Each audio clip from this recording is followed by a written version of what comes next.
Welcome to the Commercial Real Estate Podcast with your host, the Mindful Investor. Hello and welcome to the Commercial Real Estate Podcast with your host, the Mindful Investor. Thank you for tuning in. Today we have a special guest, Norman Chubb. Norman started with $5,000 and grew it into an 85-unit profitable portfolio. He specializes in lodging houses, low-income housing where individuals rent a room and share a bathroom and a kitchen. So basically, he's making money all the while helping solve a problem which is very acute in Canada right now, the shortage of affordable housing. He has some fantastic landlording tips for us on how to evict tenants that don't pay the rent in a context that favors tenants over landlords. A key element is that this type of housing is recession-proof, as he will tell us. We will look at the behavior of such an investment in inflationary context where the inflation is rampant. And just an anecdote about Norman, he bought TVs and door closers for each individual room because people were fighting in these buildings. And that way, it meant less interactions and less conflicts. So we see Norman is very creative. Thank you for tuning in. So I hope you enjoy the show as much as I did. Thank you, Norman, for being on the show. I'm really happy to have you tonight. I appreciate it. So let's dive right into it. What got you into real estate? What circumstances led to you buying those properties you now own? Well, I was looking for an entrepreneurial endeavor, or whatever that was. And I really didn't know what it was going to be. And some friends of mine had repossessed some properties in 1981 when the interest rate was in some places as 18 to 21%. And nobody was buying property, and they had to repossess it from people that they'd held mortgages for.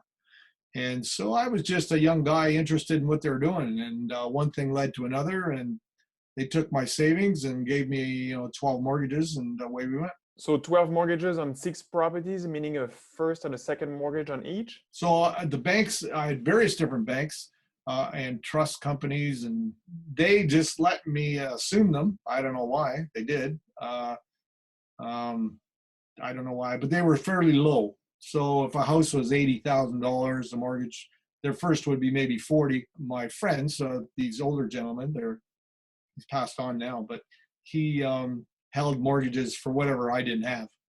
And Okay. so one of those $5,000 down, borrow 600, it's kind of crazy. Was it complicated to convince them to hold a second mortgage for you and to assume? No, not at all. I wasn't sure. I mean, this whole thing started by the gentleman saying, well, why don't you buy these things, And I started thinking, oh, maybe this is my opportunity, And so I gave him my $5,000 and financed they set up the financing for the next 2, and then the next 4 came with no money down, actually. So they just started trusting me. I think that they were a bit desperate because the buildings were really beat up badly. Someone had sucked the cash out of them, and windows were broken, and taxes were behind. And so you gave them those $5,000 you had saved up, and you inherited some properties that were beat up. And so how did you go about learning the ropes of real estate investing? Well, the hard lesson, I've been involved in a family business, not my family, another family that failed ultimately. It's not related to real estate, but I had a front row seat watching what not having enough cash does. It really takes away opportunities. So I actually, from day one, and I still continue to, but from day one, I concentrated on cash flow. At the end of the month, what do you have left over? What do you have that you can take and invest back into the property to improve it? You start by having dreams. I started having dreams. I like to have all the broken windows not broken. I like to have the building that didn't have enough water pressure, dig a water line. It took 3 weeks to build it, but dig it by hand. I had a dream about doing those things, and so I concentrated on my cash flow. Then I started to learn how to. I never changed a washer on a tap. My family were not wealthy, and nor was I exposed to this kind of thing before. So I had to learn all those, how to fix everything, because I couldn't afford anybody to do it. I just slowly learned bit by bit, very painful actually. But it's the foundation in which success really happened. So you really started from the bottom. Oh, from the bottom, yeah.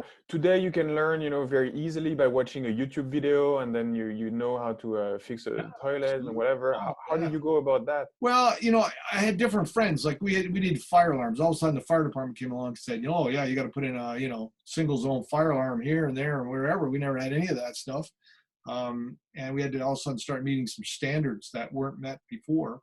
And so I had guys, young guys, single guy. I was single. I remember a friend of mine at the time was an electrician. Two friends that were electricians, and they taught me how to twist wires and how the principle works. And I did all the work, and they just did the final hookup. And so I was able to do that. Some of it was trial and error. Plumbing is kind of, some of it's fairly simple. Really, it's not really difficult. Often just ask some people about it. Quite a bit of trial and error. Take the tap out, take it into the plumbing store, and say, get to know the guy in the plumbing store, say, what do I do to fix it, whatever. And they go, well, here's the parts you need. And eventually just pick it up piece by piece. I think when you're desperate, you learn a lot fast. When there is a will, there is a way. Under pressure, like for me, I was looking at the idea of going broke was something that I would not accept. And so I would sacrifice anything. I wore the clothes that tenants left behind, and I have really low income tenants, so they don't leave good stuff behind. So it's a very specific segment of commercial real estate we're discussing today. It's lodging housing. So can you tell us about the typical profile of your tenants, and how many did you inherit? How did that work? It's hard to know where they all come from, but generally they are, some of the characteristics are, they tend to be loners, single guys that, sometimes they just, the most recent person I rented to is probably 60 years old. He came from Hamilton, and the only reason he gave was he thought London would be a nice city and he needed to get away from Hamilton. Probably a whole story in behind that.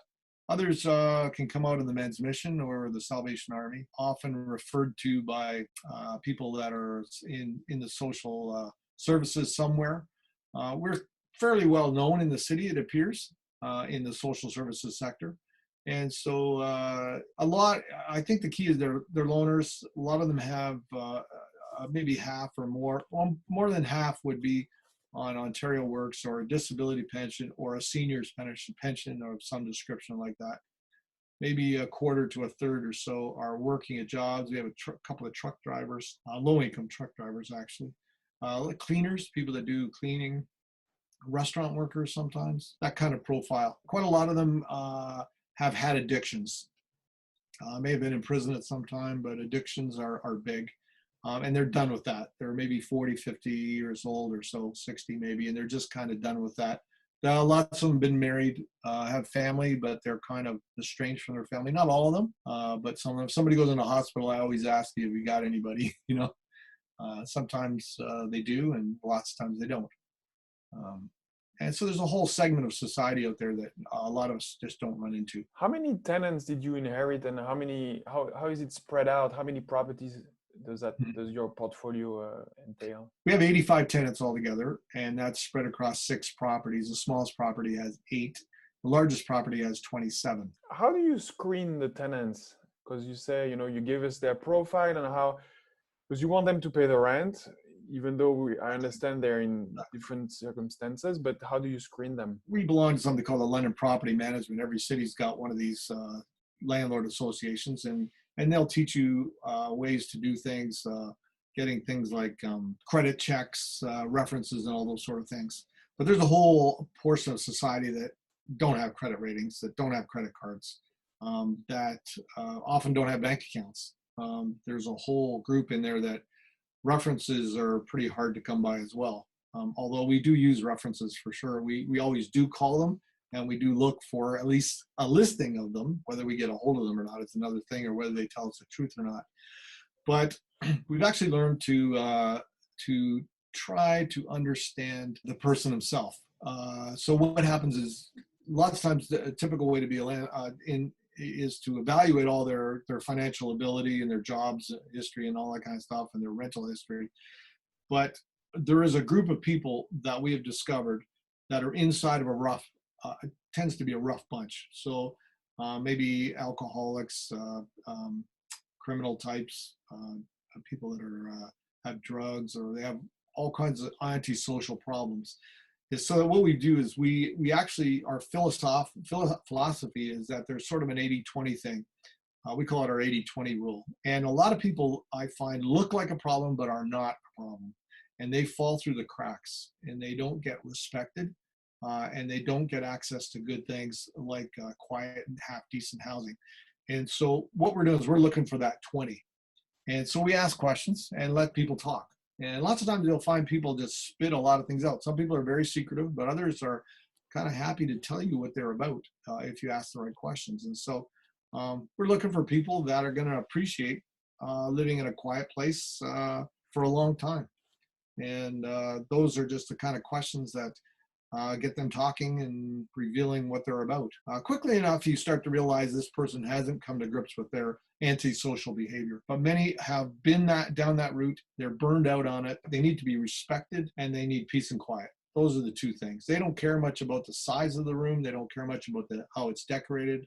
They like it to be clean, but realistically, they want to be respected. So if you understand that they want to be respected, and we work at trying to give them that respect, and so we end up with a long-term relationship. Okay, so the ability to listen, you get them to talk, you get a sense of their story, and then you make sure that these are persons who are looking for, like you say, respect, a quiet space, and that's exactly what you provide them with. And one of the things is that many things are repeated over and over again. And so you make mistakes. I mean, you just accept the fact that, maybe 80% of the tenants you might be successful with, 20 you won't be. I don't know, or there's some percentage, I don't know what it is exactly, of success. But as you work it, the successful ones stay. And so you realize that there are habits out there that are common to all kinds of people. So you start to pick out people that have those antisocial behaviors that we just can't handle. We're not, we're not a psychiatric facility. We're not a place for drying out substance abuse people. We're not any of those. We can't deal with those kind of conflicts. So you just start to see them after a while and realize what they are. And we're only able to take care of a certain portion of the population. We just can't, we know that it's unwise for us to try and just take anybody or everybody. We just can't do it because we're not a social service agency that way. Yeah, you're just not equipped for it. And so dealing with this population in the context of Ontario, where the laws favor tenants rather than landlord, how do you navigate when it's the 20% where you've made a mistake and it's not a good match? How do you handle the eviction? How do you manage to get the tenants out? Well, it's a little bit like learning plumbing or any of those other things, or learning financial discipline is pain is quite helpful. So your failures are something that you're, as a landlord of low, in my case, you paid for all your mistakes. And so you have this drive not to repeat them. And so one of the things I've found painful is going to the landlord-tenant board with evictions for, say, non-payment of rent. Generally, what happens is that it's a system like the law. The law is it makes us adversaries. So as soon as you start doing that paperwork, start spending money, and then going to court, you're now standing there and sort of explaining why this person is bad, basically. Bad at paying, bad at behaving, bad at whatever. And so now you've made an adversary. My approach is to make a friend. So what we do is I try to do my homework on the behavior. Now, if it's non-payment of rent, we're just really clear and upfront that it needs to be paid. And if it's not, here's what we're going to do. So I often, a lot of times the tenant will say, I'm going to do this. I'll say, so what's your story? Like, what's your plan? They'll say, well, I will pay you definitely on the 15th of the month. Well, I say, okay, fine. Now, are you willing to let's make a deal. I'll trust you. You trust me. I mean, let's make an arrangement. If you don't do that, are you willing to move out? And so there's ways in which that can work. Those kind of agreements. There's ways to make those kind of agreements happen. And really, it's the point is that we're not. If you're a landlord who just cares about yourself, then you come across selfish, and they know it. And you're just trying to take advantage of them all the time. And they feel the power imbalance. And the reason why we have those laws in Ontario is because there is a power imbalance. The landlord has the money, he has the property, The tenants, especially in the low income guys, they feel disenfranchised. They don't feel like they own anything. They don't feel important or valuable. So if you have a reputation, which we built a reputation of, I have people when we go to talk to them about this, they say, I know you're going to be fair, because other people said you're going to be fair, but you're firm. Like you can't goof around, right? You can't just take the story. So, I will say, listen, man, I really appreciate you, all those kind of things. But I have to get paid. And I explain why I need to be paid and why they need to. And what I do is try to work on, like just recently, today I was dealing with a guy, and lots of times they haven't thought through the ways in which they can manage social services funding or any of those kind of helpful things. A lot of times they just don't know about them. Or they're not thinking clearly about it. So I'm just trying to help them come back to the soberness of the fact that you just got to pay rent in the world or in the life. If you value where you live, you just got to pay for it. Doesn't matter where you go, you got to do this. And so we'll put together agreements. And then if they don't follow through the agreements, I'm very clear. I'll say, well, here's what you said you're going to do, and here's what we've written down on paper you're going to do. And so then I hold them accountable. And for the most part, they don't fight me on it. I have rarely, in the last 10 years or so, I rarely have somebody that really wants to fight me on it. The thing is, they get respect. You give them respect. And then when I kick them out, I'm like, you know what? Sometimes I lose $500 or $1,000 or whatever. It does happen. I don't like it. I'm determined not to let that happen again. I'm trying to learn from that. But the reality is, I try not to put it into the person. They've made their behavior. They're losing a place to live. They've got a problem, and I don't rub their nose in it. Lots of times I load their stuff up in my truck and drive them to where they need to go. Sometimes it's to the mission. But I find that at this respect thing, in this social sphere, these people are not used to being respected by somebody in authority. Yeah, you talk about social sphere. There is a social element to what you do. You provide housing for people that are on the margin of society. Can you expand a little bit more about this? Because I know you're a spiritual person. I know this matters to you. Just the way that I actually got these properties in my mind, as a guy that wasn't employed with $5,000, I don't think I really deserved to have this opportunity, even though it really was a bit of hell on earth, if you will, for a while. The reality is that I follow the teachings of Jesus, and there's two things that he teaches that I think are really relevant. One is that people, men, women, we're all made in what's called God's image. What that means is that there's great value in Providence's look at us. So I might feel, maybe I'm a landlord and I'm more established. I have wife and kids. I have a nice vehicle. I have a reasonable income. And someone else looks at me and they feel like I have everything. They have nothing, say. My belief system is I don't have the right privilege to treat anybody different than me. So I'm treating them as business partners in the sense that they need housing and I'm supplying it. I pay for the roof and the bills and they pay their rent. And so we're actually equals in that kind of sense. And so I actually believe that.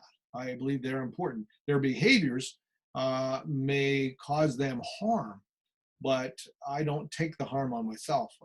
We just move on to the next guy. You move on, that's it. I can't do much about that. The other value, Jesus was the ultimate servant leader, which is ironic because you think of leaders not as servants. You hear politicians say, I'm a servant of the people.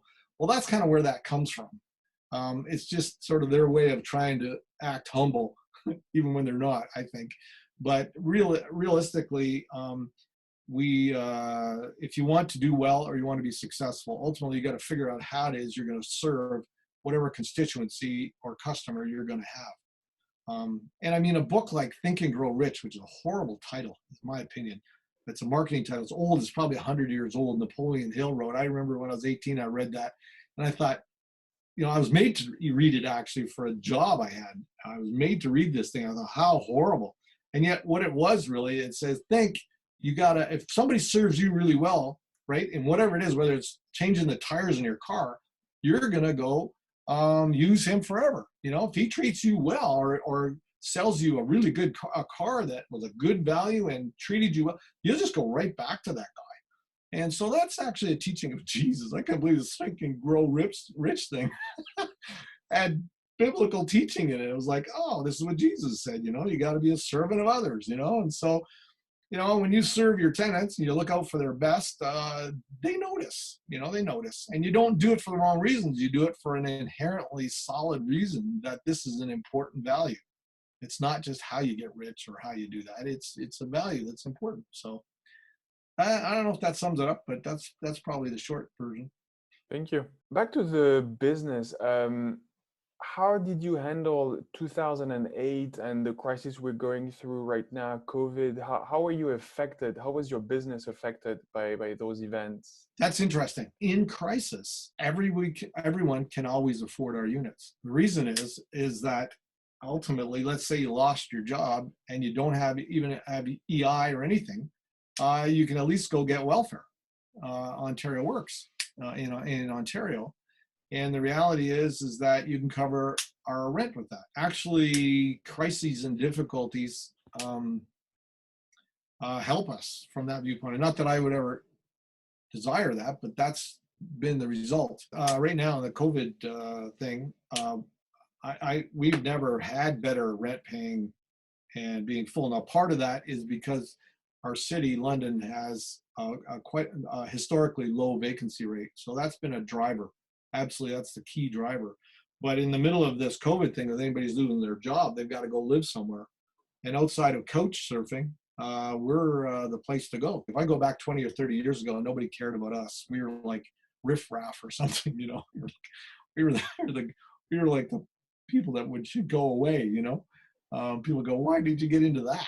Like, why did you get into high rises? Well, I got to tell you right now, we're doing pretty good. And I don't take any pleasure in the idea of anybody else's pain, but realistically, I'd say that we're kind of crisis proof that way. The problem is very acute in London in terms of a very high need for affordable housing. It's a problem across Canada. Don't you think that lodging could be considered as an old solution to a very current problem? Yeah, well, that's actually true, and I might have told you a bit about the how I got connected with a University of Toronto professor that got paid to do a study on that, and they just showed that this kind of housing has been city officials, fire officials, everybody is just, they don't want them around because they fire issues, drug issues, and all that kind of stuff. They've just gone to a very low quality, and so they like to see them disappear. So they made it hard on them. The question that she was suggesting was maybe this old style of housing, if you will, actually is our solution, because to have private individuals doing this is far cheaper. Like, I don't get any government assistance of any kind, so when they want to do low income housing and they set up, nice apartments, these things are costing, 80, 100,000 more per unit.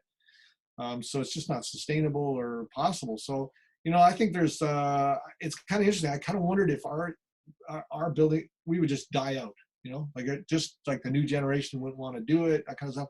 And I think we're just seeing the same things over and over and over again. And the reality is that there are people that are happy that can live in a single room sharing facilities with strangers, provided that they have respect and security. And so it's a legitimate housing. For those in the suburbs, they go, I don't want to live like that. But there's a lot of people that, for them, that's the way to go. Much better than couch surfing or sharing apartments and that kind of stuff. Thank you. What type of team and systems do you have in place to manage those 85 units? Just a little bit of history. Initially, I started with individuals that were tenants, and I'd give them a certain amount of trust to collect rent and do that. And some of them did okay. Some did really poorly. At some point, though, I got so frustrated that what I did was I built tiny little offices into two little offices into two. There's two geographical places that my properties are, and so it's very tiny little offices that we carved out. And I started running them myself, going in and collecting the rent and doing the renting all myself for a number of years. And I found out that my motivation produced a superior result. I mean, what do you call it? Proprietary interest can't be underestimated. It's hard in somebody who's employed or working for you to have proprietary interests. So actually, once I did that, the buildings really blossomed. I was afraid to do that for a long time. I thought I wanted to have the distance, but this actually worked out far, far better. And then now I have some good friends of mine that are actually, we're all sort of about the same age, we're right ready to retire. But for the last 5 or 6, 7 years, they are very trusted. So I trust them with my money. I trust them with everything. So that's a unique scenario. So they're not people I've got off the street. Those are people that this was the right thing for them. So that's very key if you can find that, but it's almost impossible to go look for. So you talk about the building blossoming. Are they profitable? Is it a lucrative business, would you say? I think that we have a greater return per square foot than probably any other type of housing, other than maybe student housing, which I don't know a lot about, but apartments, things like that. We have square footage, we get a lot more, a much greater return. They are profitable when you look at the numbers, but you have to realize that the person running them right now is a 40-year veteran of doing this, and who's been through hell and high water to get here. And we've got a system, and we've got a way of doing things and relationship with people, and long term. Our length of stay is long, and so that's taken a long time to do. So once you take the long view. I take this approach in just about everything. We take the long view, build the relationships, do the performance, and then you get the result. And that's what makes it profitable. If somebody buys my properties today, they'll like the numbers. They'll like them a lot, but they've got to replicate them. And so they've got to tie into our credibility and our relationships and all that kind of stuff. If they do that, I think that it can be continued. What was your biggest mistake managing those properties? My biggest mistake. I actually, well, there's probably a couple of big ones, maybe. One ultimately was trusting, I touched on it a little earlier, was trusting untrustworthy people. One of the values that I grew up with was that you trust people until they prove to be untrustworthy, right? You just extend that trust. That's what we did in our social agreement. You asked me for to do something or something, I just trust you that that's a good thing. In this context, you've got to actually not trust people until they prove trustworthy. So you need to put them in an opportunity to prove their trustworthiness. So I made a few mistakes with that. Recovered drug addict. I got to know him quite well, but he went back to that when he started working for me. That was a very unpleasant scenario. I think there's this tendency to say, I've got a headache, which is managing these properties, and I don't have enough time. So I rush to grab somebody quick, and I convince myself that they're going to do what I have dreamed up. And so I take a shortcut method of the training's maybe minimal, if any at all. And the person says all the right things, but they don't do the right things. So that's been my biggest mistake is trusting people that I shouldn't have. Naivety, and some of it was carelessness, just downright carelessness on my part. What about the best lesson you've learned? The best lesson? Well, I think probably going back to the idea about respect and security. If a tenant feels respected by somebody who they would tend to, who they have not ever expected to get respect from, a landlord, or like a policeman or whoever, right? Teacher, that kind of thing. When they get respect from people they don't expect to get respect from, that's a huge lesson. The other one is understanding people's story.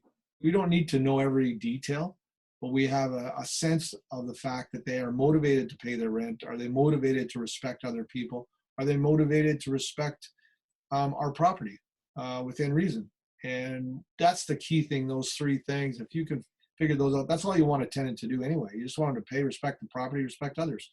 There is nothing, I say to tenants, I go, there's nothing more to it than that. That's it. Yeah, you don't have to do anything else. That's it. Just kind of those three things. That's it. Can you do that?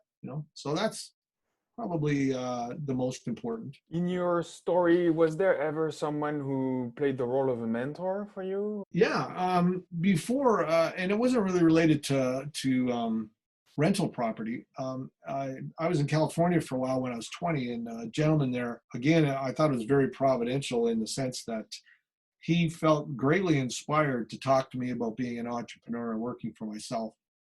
And the idea wasn't to just necessarily make myself filthy rich, but it was to make myself useful, and useful to be able to do philanthropic things or to do good or to place value in the world. And I have followed what he told me. I wanted to do something that was completely unrelated to this. And so I would have been wrong. It wouldn't have worked for me. This is exactly what I should be doing. As far as a mentor in how to run these things, none. I couldn't find one. I just could not find one.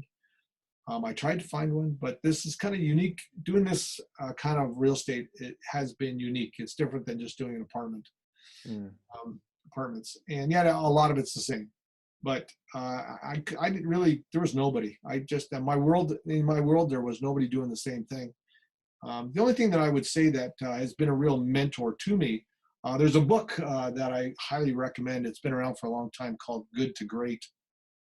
It's got nothing to do with real estate, but it has to do with the idea of trying to, instead of just be good at something, but to actually be great at it. And it's, I mean, without going into too much detail, they call it the hedgehog principle. And the book's by, what's his name, Collins.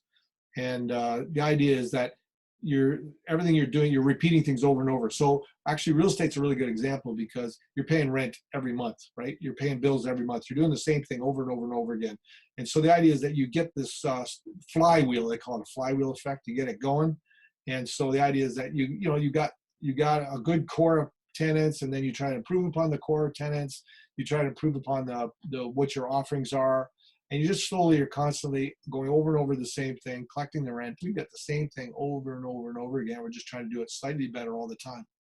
So it's a great principle, just fantastic. I put it into almost everything that I do. If you were to do it over, what would you do differently? If I had to do it over again, what I know now, I would sort of, some of the principles we've been talking about, I valued people. I knew they were made in God's image and that kind of stuff, but I didn't know how to do that. And I really was naive. I just, of course, would implement a higher standard of accountability.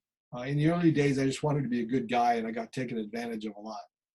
And so now I'm actually somebody who respects somebody, and I actually hold them accountable, and I get more respect for the accountability. So that would be probably the biggest, I think, thing that I would really need to implement is the idea that, you know what, here's what the standard is. The standard's here, right? We're all trying to reach this standard. And part of the standard is that the rents have to be paid. Not this, yeah, okay, sure, go ahead. I trust you. Yeah, your mother died, whatever. I don't know. And my father died. I had people that made up so many stories is not funny, right? So it's like, okay, if you have credibility, extend credibility. But ultimately, here's the standard. The bills get paid no matter. I often say this to them. I say, listen, you know what?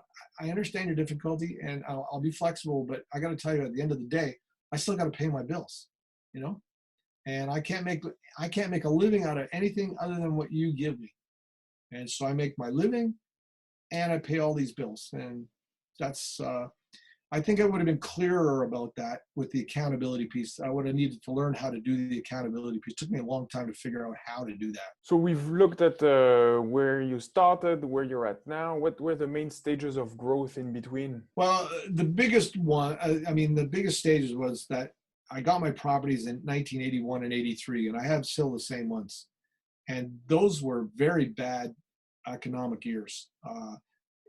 Interest rates my mortgages were 11 for first and 15 for seconds. I thought I had good financing, which is unbelievable. But we had inflation. We were putting the rents up 5 to 6% per year. That was what the standard was. So when you do that, your cash flow improves quite quickly because the costs are here and cash flow is up here. So they distance each other, more. That helped my cash flow those years in those 80s.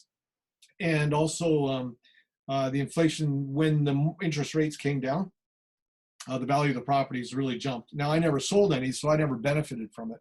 But the greatest change was in that period. And then we've wrestled inflation down. So now that we've got a very consistent inflation period, which means that my properties only go up in value really basically about the amount that we put rent up, which is maybe inflation 2%. So we aren't getting that, and they're well located. So there's a bit of that. But so there's that stage. There's a crisis stage in the 90s when our vacancy rate was high and things were bad. 2000s improved again. Part of it, there was somewhere right around the late 90s, I think even was the hard times that we went through in the late 90s. I remember really having a hard time, couldn't get financing, and I was just starving cash-wise. There was a time there where I started to realize that I needed to up my game in terms of people paying and not ripping us off, and the standard of tenant. I think that was when I started to articulate the 80-20 rule. I started to articulate the accountability factors that were really, really important. So again, the hard times produce good things in many respects. You know, they fire you into doing things better. So that was an interesting stage there. And then I think from probably mid 2000, the last 20 years have been really quite good. It's just been a matter of refining the quality of tenant.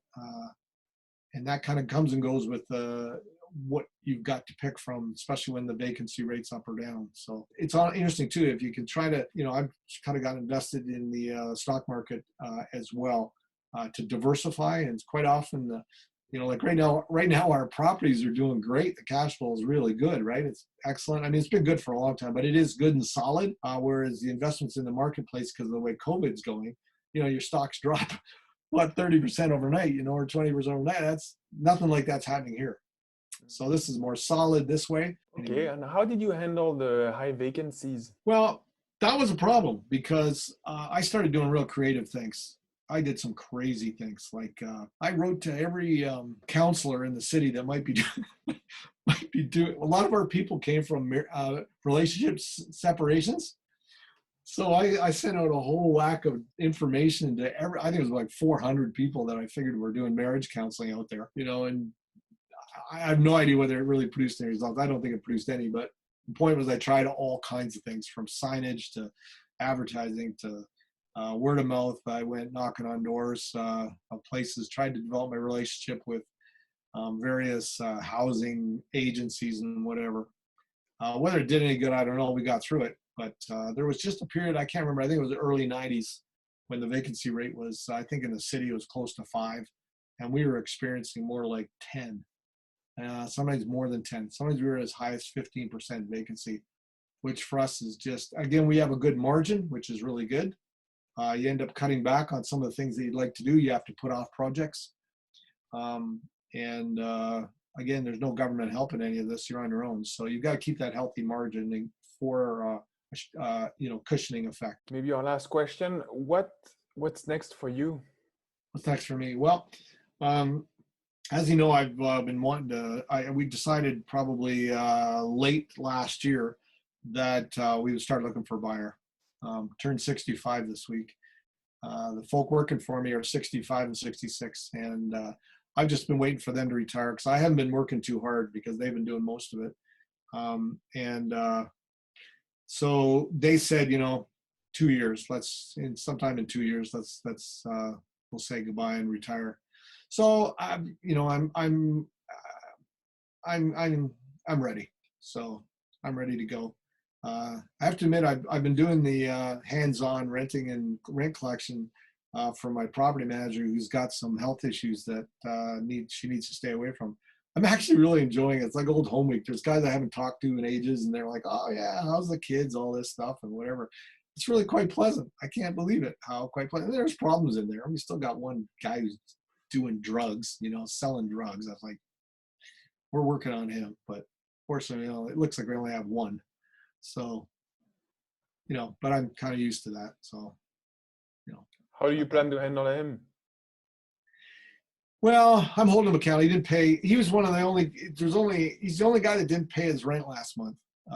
When I say the only one that didn't have a legitimate scenario, and he's got some paperwork that says he's going to move out tomorrow, or he's going to pay me tomorrow. So I got a text a few hours ago saying he's going to be there, and it's kind of interesting because what he said to me was, when I fingered him, I thought he was a really nice guy. Other tenants were saying, this guy's doing drugs and selling stuff and whatever. I didn't believe it, And when I confronted him with him and I was firm, he's seen me deal with some other people. I put some other people out in his building that he knew. And the reality is that he said to me, he says, I know you're fair. So that gives me a lot of leverage, which is not leverage that I'm going to misuse. That's the important thing. Leverage is a negotiating tool, but you use it for the good of the other tenants without destroying this guy. Even though he's not behaving, he's I could probably tell you this. Yeah, you won't know who he is. He's actually still on probation. So, there's things that he knows that I could go cause him a lot of difficulty, which I have no intention of doing because I don't ever go get that far. But he knows that I know about a lot of stuff, but he doesn't know how much I know or don't know. And so I'm just going to squeeze him a little bit, but I do it kindly and gently, but seriously. So he knows that he's going to have to move. And the truth is that over years, I'm older than a lot of these guys now. I used to be way younger than everybody, but I've done this for a long time. So I have a bit of an advantage in terms of negotiating. But you got to not misuse it. If you misuse it, the word gets around that you're a jerk and you don't care. So I actually do care about the guy. Seriously, I care about the guy. I know he wants to go clean and move back in with his sister, he says. That's what he wants. That's his goal. And, I know that's real hard. But, you got to pay your rent and you got to not interfere other people's right to peace and enjoyment like the law says. And in terms of projects, once you're going to sell those properties, how are you going to keep busy? Well, I've been involved in building a camp down in the Caribbean in a poor island and sort of assisting down there. Doing that for about 30 years, helped build a school and a church and this campus that's going to be a real benefit to the locals, I think. I hope it will be. I'm a bit of a recruiter, put people together. I come alongside people that are doing good things and trying to help them get there, whether it's through relationships or resources somehow. I kind of tie those kind of things together. So I do a bit of, right now there's a young couple down there that are going to join the work as volunteers. They have to fundraise their own income. Every week I coach them. I'm not a coach. I'm a good coach. I don't ask the right questions, but I've known them since they were young, and so they trust me. And so I will be doing more of that. We're involved in, we have a relationship that I put together with a church and a church group in a reserve up north. And we've got a great relationship with them, and we hope to see that grow deeper. So I'd like to have more time for that kind of stuff. Our church is involved in the northeast of London, which is a sort of a poorer neighborhood, if you will. Lots of immigrants and people that are struggling, and we're studying how to just best serve them and do well. That stuff's really rewarding. It's just really rewarding and feels like it's the right thing to do, and it's fun. But do some good in the community. The truth is that it's way better to give than receive. Okay, well, thank you so much, Norman, for spending some time with us and answering my questions. It's been very, I learned a lot about lodging houses and how to best manage them, best practices. So big thank you for your time. All right, good, my pleasure. Lots of fun. This has been the Commercial Real Estate Podcast with your host, the Mindful Investor. Thank you for tuning in, and for more information, visit themindfulinvestor.net.